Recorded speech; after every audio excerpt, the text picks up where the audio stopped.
Christian Dedel, bonjour. On a parlé dans notre précédente émission des États baltes en général. On va maintenant rentrer plus en détail dans les composantes, dans les trois États qui composent cette entité. Et on va commencer par le plus grand d'entre eux, la Lituanie, qui fut longtemps, je crois, une terre polonaise.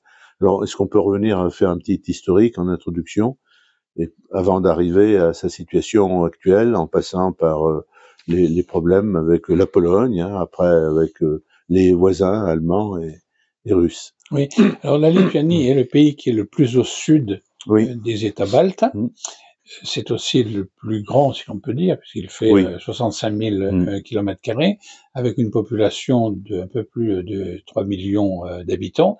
En termes de densité de population, ça nous donne une densité qui d'ailleurs est semblable pour les autres États baltes, à peu près de 40 habitants au km². Donc c'est une densité relativement faible et qui laisse apparaître que dans ce pays, il y a beaucoup de concentration forte sur la capitale, bien sûr, Vilnius, et que le reste du pays est plus déserté. Un pays où il y a beaucoup de forêts, et beaucoup d'agriculture aussi, et une ville de Vilnius qui fait à peu près 500 000 habitants maintenant, et qui est la capitale du pays. Et qui est une belle ville, hein. J'ai eu le plaisir de la visiter, avec une minorité polonaise, des quartiers, avec des églises polonaises, et puis une importante synagogue à l'intérieur de la capitale. Oui, c'est valable pour les trois capitales d'ailleurs de ces États baltes, qui effectivement ont eu un fonctionnement historique très puissant du temps de la Ligue hanséatique, par ailleurs, sur le XIIe et XVIIe siècle, et donc une ville qui attire beaucoup les touristes parce qu'elle a un patrimoine urbain très intéressant que les Lituaniens sont en train de faire fructifier désormais. Et une minorité russophone beaucoup moins importante que chez les deux voisins. Oui. Sur la Lituanie, d'abord, il faut rappeler que c'est un pays qui est de religion catholique, différemment des autres États.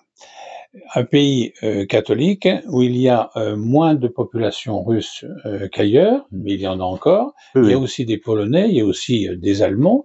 Bref, cette Lituanie, présente tous les aspects ethniques de son histoire, mais une majorité lituanienne malgré tout. La population russe aujourd'hui pose moins de problèmes qu'ailleurs. Bien que les Russes aujourd'hui, dans les circonstances actuelles, posent des problèmes de partout, mais la tension avec la communauté russe est moins importante en Lituanie que sur les autres pays baltes. Alors, pas de frontière avec la Grande Russie, mais avec l'enclave de Kaliningrad.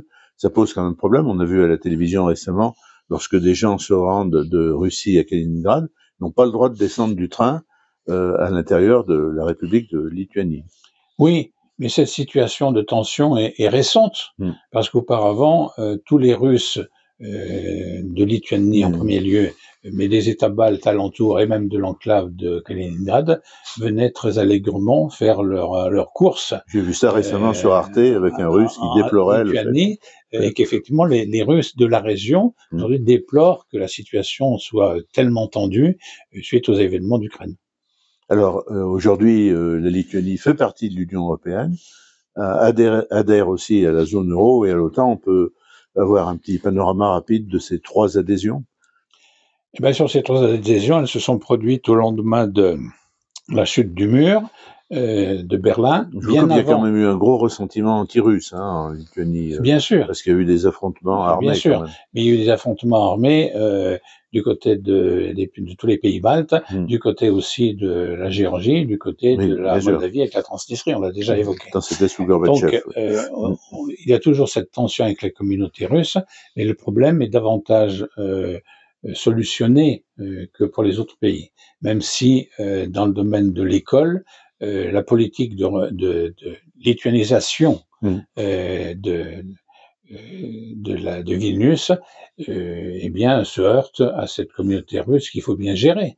Mais sachant que les langues officielles dans le pays, ce sont bien sûr le lituanien, mais très majoritairement, ensuite le polonais, ensuite le russe, que ces trois ont statut de pratique dans la société, sachant que la langue d'État, c'est le lituanien, et qu'effectivement les autorités de Vilnius essayent de renforcer la prégnance du lituanien, parce qu'on sait très bien que l'unité d'un pays passe par ça.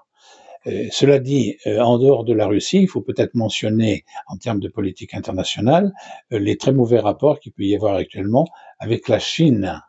Parce que la Lituanie s'est appliquée à braquer, comme on dit, Pékin, en donnant des points de vue sur Taïwan et en dénonçant les Ouïghours, le scandale sur les Ouïghours en Chine.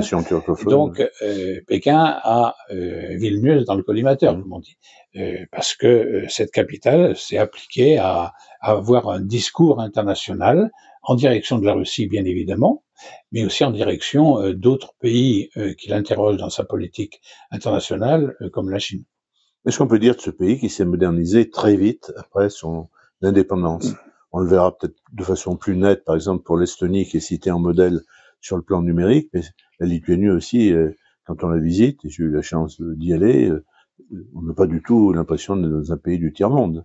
Oui, sachant qu'il faut quand même rappeler que 30% de la population lituanienne, qui est loin d'être la plus défavorisée dans les États baltes, eh bien, est en dessous du seuil de pauvreté. D'accord.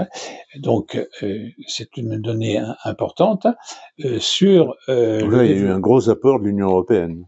Oui, bien sûr, mais pour les trois, évidemment, l'adhésion à l'Union européenne a été décisive.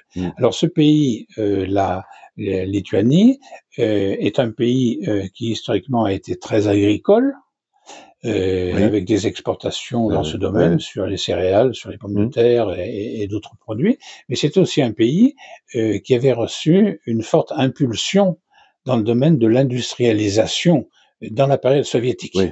Et qu'il y avait donc des restes de cette industrialisation. Chaque république avait un peu une spécialité. Voilà. Le vin pour la Géorgie, par exemple. Oui, même s'il a fallu tout moderniser cela, il y a eu une tradition industrielle en Lituanie, même dans la période soviétique. Et aujourd'hui, ce créneau industriel mis en place par l'URSS a été consolidé et modernisé, et qu'aujourd'hui, les Lituaniens s'appliquent à s'inscrire dans des technologies modernes, à exporter des téléviseurs, des réfrigérateurs et ce type de matériel. Donc, ils ont réussi à s'appuyer sur leur industrialisation antérieure et de se mettre à niveau sur les technologies contemporaines.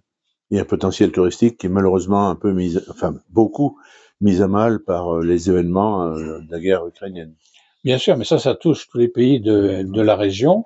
Et pour le moment, la Lituanie essaie de consolider, si tant est qu'on puisse dire cela, son appartenance à l'Union européenne, et se sent plus européenne que jamais, parce qu'elle sait très bien que la menace, elle est du côté de la Russie, et que d'autre part, son appartenance à l'OTAN lui assure une sécurité, ce qui n'empêche pas, et dans le même sens, que le gouvernement de Vilnius soit tout à fait favorable, par exemple, à l'envoi d'avions en Ukraine. Et de ce fait, ces trois pays-là, mais la Lituanie également, se sentent très menacés par les initiatives russes en ce moment. Alors, dans quelques jours, on parlera de la Lettonie, autre pays balte, avec l'aspect complémentaire entre ces trois États. Tout à fait.